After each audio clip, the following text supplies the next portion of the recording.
The third lesson. The way to cultivate kindness. Narrator. The previous chapter spoke about the many ways to correct one's faults in this present life, naturally assuring that a good life will not become a bad one. However, we are still unable to transform a bad life into a good one. Though we may be good and virtuous in this life, we do not know if we committed offenses in past lives. The retribution for past deeds still has to be undergone. Therefore, in order to change a bad life into a good life, we not only have to reform our faults, but also practice all forms of kindness and build upon our virtue. Only in this way can we rid ourselves of the karma created in the past.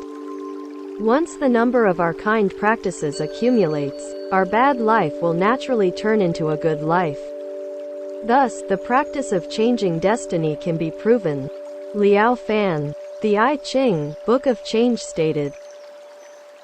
Narrator. Families who perform kind deeds will accumulate fortune which can outlast many generations. Liao Fan. Let me give you an example. Once there was a family by the name of Yen. Before they agreed to give their daughter in marriage to the man who later became Confucius' father, they looked into the past deeds of the family.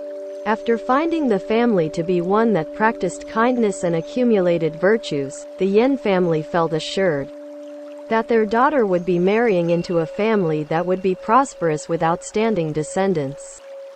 Sure enough, their daughter later gave birth to Confucius. Confucius had once praised Huấn, an emperor of early China, on his filial piety, saying, Confucius, due to his great filial piety, Huấn and his ancestors will be known and respected by others. His offspring will be prominent for many, many generations. Liao Fan. These sayings were later proven true through history. Now I will prove to you in these true stories that merits can be attained through performing kind deeds. In Fujian province, there was a prominent man named Rong Yang who held a position in the imperial court as the emperor's teacher. His ancestors were boat people who made a living by helping people cross the river.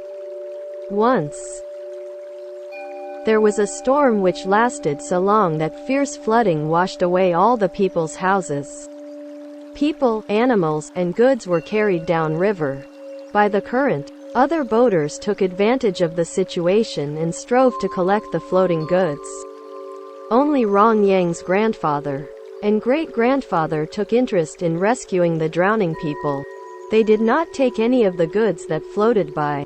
The other boaters all laughed and thought them to be very stupid. Later on, when Rong Yang's father was born, the Yang family gradually became wealthy. One day a saint disguised as a Taoist monk came to the Yang family and said, Taoist, your ancestors have accumulated a lot of merit. Your offspring should enjoy wealth and prominence. There is a special place where you can build your ancestral tomb. Liao Fan. So they followed the Taoist's suggestion and shortly after, Rong Yang was born. Rong Yang passed the imperial examination when he was only 20 years old and later received imperial appointments. Narrator. The emperor had even bestowed his grandfather and great-grandfather with the same imperial honors. His descendants are still very prominent today. Liao Fan. Zicheng Yang from the prefecture of Ningpo, Zhejiang province is another example. Zicheng worked as a member in the staff of the prefectural courthouse. He was a kind, humane, and law-abiding man. Once, the prefectural magistrate punished a criminal by beating him until his blood spilled out onto the ground. The magistrate's anger did not subside, and as he was about to continue, Zicheng knelt and pleaded with him to stop beating the prisoner. The magistrate said, Magistrate, it's all right for you to plead, but how can I not be angry when this person has broken the law? Liao Fan. Zicheng replied, Zicheng, When even those in government positions of prestige and power are corrupted and do not follow the righteous path, how can one expect the common people to abide by laws and orders? Also, extreme beating can force an innocent suspect to plead guilty. Thus, in a case like this, we should be more understanding. Liao Fan, the magistrate, was quite touched by Zicheng's speech and ceased the beating. Although Zicheng came from a very poor family, he never took any bribes. If the prisoners were short of food, he would always take food from his own home, even if it meant going hungry himself. This practice of compassion never ceased, and eventually Zicheng had 2 sons. Narrator. The elder's name was Shou Chen and the younger was named Shou Zi. Both sons became very prominent, and held important government positions. Even the descendants of the Yang family remained prominent for a long time as well. Liao Fan. Here is another true story that happened during the Ming Dynasty. Once, an organization of bandits appeared in Fujian province.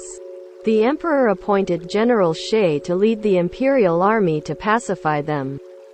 General Shi wanted to make sure that the innocent were not accidentally killed in the hunt for bandits. So, he managed to attain a list of those who belonged to the organization, and commanded that a white flag be given secretly to those who did not belong with the bandits. They were told to place the flag on their door when the imperial army came to town, and the soldiers were ordered not to harm the innocent. With this one thought of kindness, General Shi saved tens of thousands of people from being killed. Narrator. Later, his son Qian Shi placed first on the imperial exams and later became an advisor to the emperor. His grandson Pei Shi also placed highly on the exams. Liao Fan. Another example is the Lin family from Fujian. Among their ancestors was an old lady who was very generous. Every day she made rice balls to give to the poor, and always gave as many as they asked for.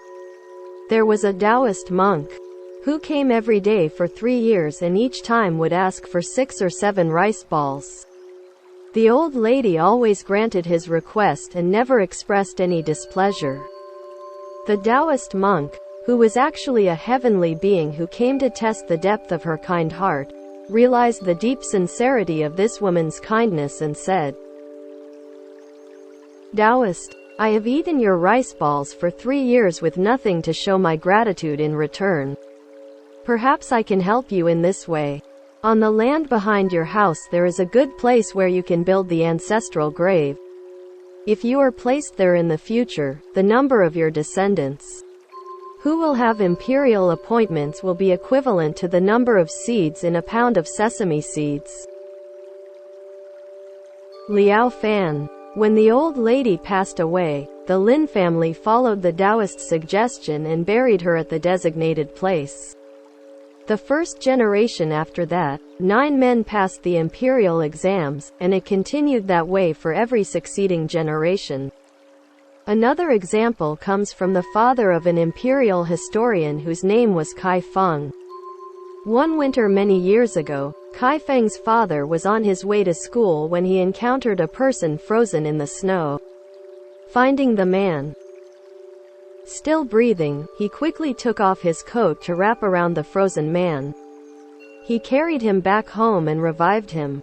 That night he dreamed of a heavenly being who told him, "Heavenly being, you helped the dying man out of utter sincerity. This is a great virtue.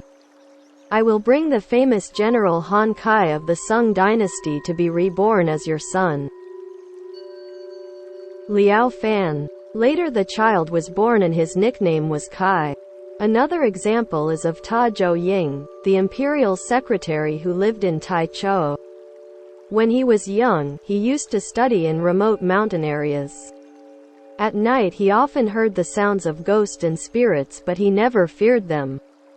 One day he heard a ghost say happily to another ghost, "Ghost 1. There's a village woman whose husband left home a long time ago and has not returned. Her in-laws think that their son is dead, and are forcing her to remarry. Tomorrow night she is going to commit suicide here, and will replace me so that I can be reborn. Narrator. The souls of those who commit suicide have to wait for another to die at the same place they did in order to leave the ghost realm and attain rebirth at a higher level. Liao Fan. Mr. Ying heard this and immediately set out to sell his parcel of land. He attained 4 bands of silver and made up a letter from the daughter-in-law's husband, and sent it to her home along with the silver. The father-in-law noticed that the letter was not in his son's handwriting, but examined the silver and said, "Father-in-law, the letter may be a fake, but the silver's not. Besides, who would send us this much money? Perhaps our son is truly alive and well, and we should not force our daughter-in-law to remarry." Liao Fan. Therefore the daughter-in-law did not commit suicide and her husband returned home after all. Mr. Ying heard the ghosts converse again. Ghost 1. Humph. Originally I was able to leave this place for rebirth, but my chance got messed up by Mr. Ying.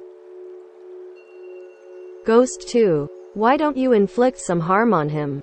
Ghost 1. No, I can't. His goodness and virtue has been recognized by the gods, and he's going to receive a prominent position in the future. How can I harm him? Liao Fan. Mr. Ying heard this and became even more diligent in practicing kindness and accumulating merit.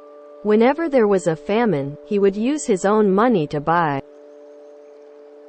food for the poor and needy and was always eager to help those in emergencies. When things did not go his way, he always reflected within himself, rather than complain of the outside conditions. Even today, his descendants are still very prominent. There was another person, Feng Chu Shu, who lived in Changsou, Jiangsu province, whose father was very wealthy. Whenever there was a famine, his father would donate his own grain and all the rent on the rice fields to the poor. One night he heard ghosts singing outside his home. Ghosts. No kidding. No kidding. A person of the Shu family is going to pass the imperial exam. Liao Fan. This went on for several days and sure enough, that year his son Feng Chu passed the imperial exam. From then on, he was even more diligent in doing good deeds and accumulating merit. He often fixed bridges and took care of travelers and monks. One day he heard the ghosts sing again. Ghosts. No kidding. No kidding. A person in the Shu family is going to pass an even higher level of the imperial exam. Narrator. And sure enough, Feng Chu passed the higher exam and became the governor of 2 provinces. Liao Fan. Another example is Kung Shi Tu, who lived in Jiaxing, Zhejiang province. Mr. Tu used to work in the courthouse and would spend nights in the prison cells, talking with the inmates. Whenever he found anyone to be innocent, he would write a classified report to the judge, informing him of innocent cases. The judge would then question the prisoners accordingly and clear the case. Narrator. Through Mr. Tu's effort, 10 innocent people were released, and all of them were extremely grateful to him. Soon after, Mr. Tu also made a report to the imperial judge saying, "Mr. Tu, if even in the imperial city there are so many innocent imprisoned, there must be many more throughout the nation. I recommend that the imperial judge send investigators to check the prisons for innocent people every 5 years. The sentences can be reduced or cancelled in order to prevent the innocent from remaining in prison." Liao Fan. The imperial judge took his request to the emperor, who agreed to Mr. Tu's suggestion. Mr. Tu was chosen as one of the special agents in charge of reducing sentences for those who might be innocent. One night he dreamed of a heavenly being who came to him and said, "Heavenly being, you were not supposed to deserve a son in this life, but this act of reducing prison sentences for innocent people is in line with the wishes of the heavens. You will be bestowed with 3 sons and they will all attain high positions. Liao Fan. Soon after that, his wife gave birth to 3 sons who all became prominent men in society. Another example of attaining good outcomes from practicing kindness is Ping Bao, who lived in Chia Xing. Ping was the youngest of the 7 sons of the magistrate of Chichou, Anhui Province. He was sought into marriage by the Yuan family at Pinghu Prefecture and was a good friend of my father. Ping Bao was very knowledgeable and talented, but he was never able to pass the exams. Narrator. He put his time into studying the teachings of Buddhism and Taoism instead. Liao Fan. Once, while traveling to Lake Lu, he came to a village and saw a temple in desperate need of repairs. He saw that the statue of Kuan Yin Bodhisattva stood wet from the rain which leaked through the roof. Ping took out all his money and gave it to the abbot of the temple, asking him to please use it to restore the temple. The abbot replied, "Abbot, it will be a very big project. I'm afraid this amount is not enough to complete your wish." Liao Fan. Ping Bao then took out all his luxurious belongings and handed them to the abbot. His servant tried to persuade him into keeping his best outfit, but he refused, saying, "Ping Bao, it does not matter to me. As long as the statue of Kuan Yin Bodhisattva remains undamaged, I do not care if I have to go without clothes." Liao Fan. The abbot, with tears in his eyes, exclaimed, "Abbot, to give up money and clothing is not a difficult deed to accomplish. But your deep sincerity is truly rare and precious to encounter." Liao Fan. After the temple was repaired, Ping Bao led his father over to visit and spent the night there as well. That night, Ping dreamed of the Dharma protector of the temple, Qi Lan, coming to thank him saying, "Qi Lan, since you have accumulated these merits and virtues, your children and descendants will enjoy having imperial appointments for a long time." Liao Fan. Later on, his son and grandson both passed high exams and were appointed as imperial officials. Another example is a person named Li Ji, from Jiashan Prefecture. His father used to be a clerk in the prefectural courthouse. Once, Li's father came to know about an innocent man who was given the death penalty. He attempted to plead this case with his superior. When the prisoner heard about this, he told his wife, "Prisoner, I am so indebted to this man who has spoken on my behalf, and I have no way of showing my gratitude. Will you invite him over to our house and offer yourself in marriage? Perhaps this will please him and increase my chances to live." Liao Fan. The wife cried as she listened to his request, for she really did not want to do it, but it was the only way she could help her husband in this time of need. So, the next day when the clerk came to visit, she offered him wine and told him of her husband's wishes. The clerk refused the offer of marriage, but continued with great effort to clear the case. When at last the prisoner was released, he and his wife both went to his house to thank him. The man said, "Man, one with such virtue as yours is truly rare to encounter these days. How can I show my gratitude? You do not have a son. Please allow me to offer my daughter in marriage to you. This is the only way I can repay you. Please accept." Liao Fan. So the clerk accepted, and soon afterwards, she bore him his son, Li Ji. Li passed the higher-level imperial exam when he was just 20 years old. Narrator. Li's son Gao, and grandson, Lu, and great-grandson Dalwun all passed high examinations and received imperial appointments. Liao Fan. The 10 examples above all tell of the different deeds cultivated by different people. Although their actions differ, their intent was the same, to do good.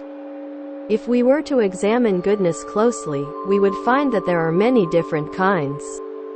Narrator: there is real goodness and false goodness, honest goodness and crooked goodness, hidden goodness and visible goodness, seeming goodness and unseeming goodness, improper goodness and proper goodness, half goodness and full goodness, big goodness and small goodness, and finally, difficult goodness and easy goodness. Liao Fan: these different types of goodness each have their own reason, which should be carefully learned and understood. If we practice kind deeds, but do not learn the way to differentiate between right and wrong, we may end up doing harm instead of good. Now I will explain the different types of goodness one by one. What is real goodness and false goodness? Once upon a time in the Yuan dynasty, a group of scholars went to pay homage to Master Yung Feng on Tianmu Mountain. They asked, Scholar 1, Buddhist teachings often speak of the retributions for good and evil. They say, it's like the shadow, following the body wherever it goes. Narrator: this is to say that doing good will always have its reward, and doing evil will always have its punishments. Scholar 1: then why is it that there are people who practice kind deeds, but their family and descendants are not prosperous and successful? On the other hand, there are evil and wicked people who do bad things, but their family and descendants do quite well. Where has the law of cause and effect gone to?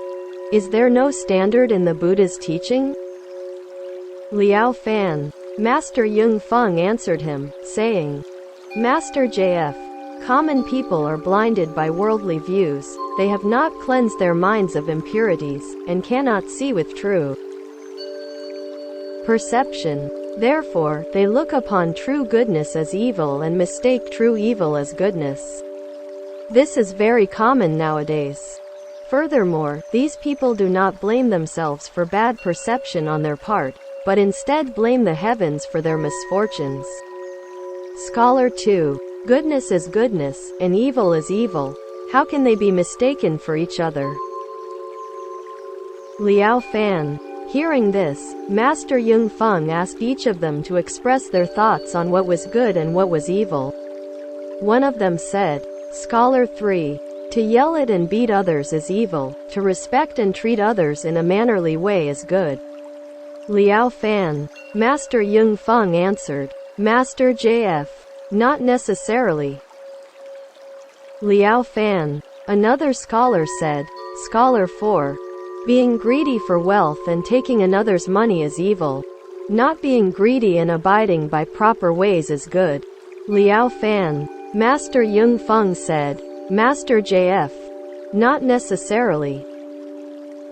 Liao Fan: the remaining scholars all expressed their own views on what was good and what was evil, but Master Yung Feng still replied, Master JF, not necessarily. Liao Fan: since Master Yung Feng disagreed with all of their views on good and evil, they decided to ask the Master himself. They asked, Scholar 1: so what is really considered good, and what is really considered evil? Liao Fan: Master Yung Feng told them, Master JF, to do things with the intention of bringing benefit to others is good, to do things for the sake of oneself is evil. If what you do is for the sake of benefiting another, then it does not matter if you yell at or beat him, that is still considered good. If your intention is for self-benefit, then regardless of your appearance of respect and courtesy, it is still considered evil. Therefore, when one practices kind deeds with the sole intention of benefiting others, this is considered as benefiting the public. And if it's public, then it is real goodness. If you only think for yourself while doing kind acts, then that is considered private benefit, and that is false goodness. When kindness springs from within the heart, it is real goodness. When one does good just for the sake of doing a good deed, then it is false. Also, when one does good without expecting anything in return, it is considered real goodness. When one practices kind deeds for some other purpose than to benefit others, it is false. These differences should all be scrutinized by those who wish to practice true kindness. Liao Fan. What is honest goodness and crooked goodness? People nowadays often look upon a conservative and nice person as a good and kind person. However, the ancient sages and saints have shown that they prefer those who are courageous and hold high goals for themselves. Narrator. This is because those with courage and high goals are easier to teach and guide, and will someday reach accomplishment in life. While those who are overly careful and conservative will never amount to anything. Liao Fan. As for those who appear to be conservative and careful in their everyday actions, they may be liked by all, but because of their weak personality, they easily go along with everything, unable to think for themselves. Sages often speak of them as thieves of virtue. From this we can see that the viewpoint of common folk greatly differs from that of the saints and sages. Narrator. What common people may view as goodness, the saint in fact proclaims to be evil. What appears to be evil to the common people, the saint perceives as true kindness. Liao Fan. This applies to other matters as well. Heaven, earth, gods and spirits all look upon good and evil from the same viewpoint as the sages. The kind man finds himself rewarded for his kind deeds, and the wicked man suffers for his evil doings. Whatever the sages perceive as right, they too see the same way. They do not view things from the same perspective as do commoners. Therefore, those who wish to accumulate merit must not be deceived and affected by the sights and sounds of the world, and should practice with a true and humble heart, not for the purpose of pleasing others and acquiring respect. One must protect one's heart from deviant and impure thoughts. Narrator. Honest goodness comes from the thought of helping all others, and crooked goodness arises from the thought of greed. In wishing only to please people, in harboring love for others, this is being honest, and in harboring thoughts of hatred and jealousy, this is being crooked. Honest goodness is when one is respectful, and crookedness is when one acts without sincerity. Liao Fan. These should all be carefully differentiated.